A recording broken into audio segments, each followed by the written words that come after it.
Hello friends, இன்றைக்கி டே 14 R 14. இன்றைக்கி நம்ம யாராவது ஸ்கெட்ச் பண்ண போகிறோம். இவங்க ரொம்ப முக்கியமான பர்சன். வாங்க பார்க்கலாம்.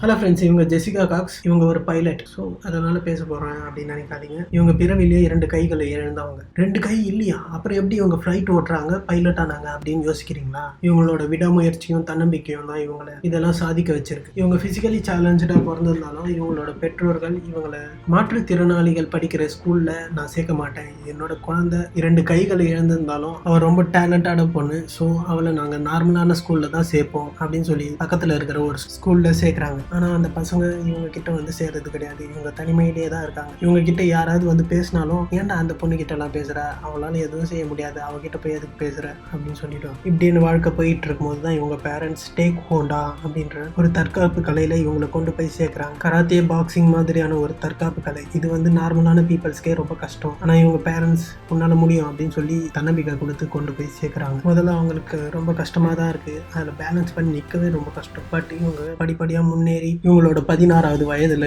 அதுல பிளாக் பெல்ட்டும் வாங்குறாங்க. இத்தனை வருஷம் கழிச்சு இவங்களுக்கு கிடைச்ச ஃபர்ஸ்ட் பாராட்டு இதுதான். எல்லாருமே என்கரேஜ் பண்றாங்க. அப்பதான் முடிவு பண்றாங்க, நம்மளால முடியாதது எதுவுமே கிடையாது, நம்ம ஒவ்வொரு விஷயமா இனிமே கத்துக்கலாம் அப்படின்னு சொல்லி ஸ்விம்மிங், ஸ்கூபா டைவிங், சர்ஃபிங் அது போன்ற எல்லா விஷயத்தையும் கத்துக்கிறாங்க. நான் கார் டிரைவிங் பண்ண போறேன்றாங்க. இவங்களை சுத்தி இருந்தவங்கலாம், கார் டிரைவிங்கா, இது வரைக்கும் நீ பண்ணது எல்லாமே பெரிய விஷயம், உன்னால கார் டிரைவிங்கா 2 கால் வச்சு எதுவுமே பண்ணவே முடியாது அப்படின்னு சொல்லிடுறாங்க. இல்ல, நான் கார் டிரைவிங் பண்ணி ஆவேன்னு சொல்லி அதை செஞ்சு முடிச்சுட்டாங்க. லைசன்ஸும் வாங்கிட்டாங்க. இப்போ நான் ஃப்ளைட் ஓட்ட போகிறேன் அப்படின்னு சொல்கிறாங்க. அதுக்கும் அவங்க சுற்றி இருந்தவங்க, என்னால் கார் வேணா ஓட்ட முடியும், ஃப்ளைட்லாம் சான்ஸே கிடையாது அப்படின்னு சொல்லிடுறாங்க. இல்லை, என்னால் முடியும்னு சொல்லி பழைய மினி ஃப்ளைட்டை வாடகைக்கு எடுத்து பைலட்ஸோட ஆலோசனைக்கு இவங்களே ஓட்டுறதுக்கு ஆரம்பிக்கிறாங்க. டேக் ஆஃப் பண்ணிடுறாங்க, நல்லா ஓட்டுறாங்க. ஆனால் லேண்டிங் மட்டும் கொஞ்சம் கஷ்டமாக இருக்குது. பட் அதையும் சக்ஸஸ்ஃபுல்லாக செஞ்சு முடிக்கிறாங்க. இது கேள்விப்பட்டதான் நியூஸ் சேனல்ஸ்லேருந்து எல்லா சேனலும் இவங்களை வந்து பார்க்குறாங்க. அவங்க முன்னாடியே நார்மலானவங்க எப்படி ஓட்டுவாங்களோ அந்த மாதிரி ஓட்டி காட்டுறாங்க. இதை பார்த்து வாயடிச்சு போகிறாங்க. ஃபுல் வைரலாக போகுது அந்த வீடியோஸ். கல்லூரி படிப்பு முடிச்சிட்டாங்க, நிறைய வேலை வாய்ப்புகள் வந்து, ஆனால் எதுவுமே எனக்கு வேணாம், நான் ஒரு மோட்டிவேஷனல் ஸ்பீக்கராக மாற போகிறேன் அப்படின்னு சொல்லி அவங்க ஸ்டோரிஸை நிறைய ஸ்டேஜஸில் போய் சொல்கிறாங்க. இவங்க ஸ்டோரி நிறைய பேரை ஊக்கப்படுத்துது.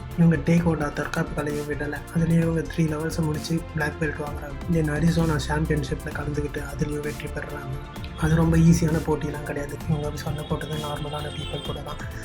அதில் இறுதி போட்டியில் இவங்களுக்கு மயக்கமே வந்துடுச்சு. அவங்க அடிச்ச அடியில் இவங்க கோச்சிலேருந்து எல்லாருமே சொல்கிறாங்க, வேணாம் ட்ராப் பண்ணிவிடு அப்படின்னு சொல்லி. ஆனால் இவங்க, நான் தோத்தாலும் பரவாயில்ல, நான் போட்டியிலேருந்து ட்ராப் பண்ண மாட்டேன்னு சொல்லி அதில் வின் பண்ணியும் காட்டிட்டாங்க. இது கின்னஸ் புக்லேயும் இடம் பெறுது. இவங்ககிட்ட பேச விரும்பாதவங்கலாம், நாங்கள்லாம் ஜெசிகா காக்ஸோட ஃப்ரெண்ட் அப்படின்னு பெருமையாக சொல்கிற அளவுக்கு இவங்க சாதிச்சிட்டாங்க. பைலட் லைசன்ஸும் இவங்க வாங்கிட்டாங்க. இவங்களோட லைஃப் கண்டிப்பாக உங்களுக்கு இன்ஸ்பைரிங்காக இருந்திருக்கும். தேங்க்ஸ் ஃபார் வாட்சிங்.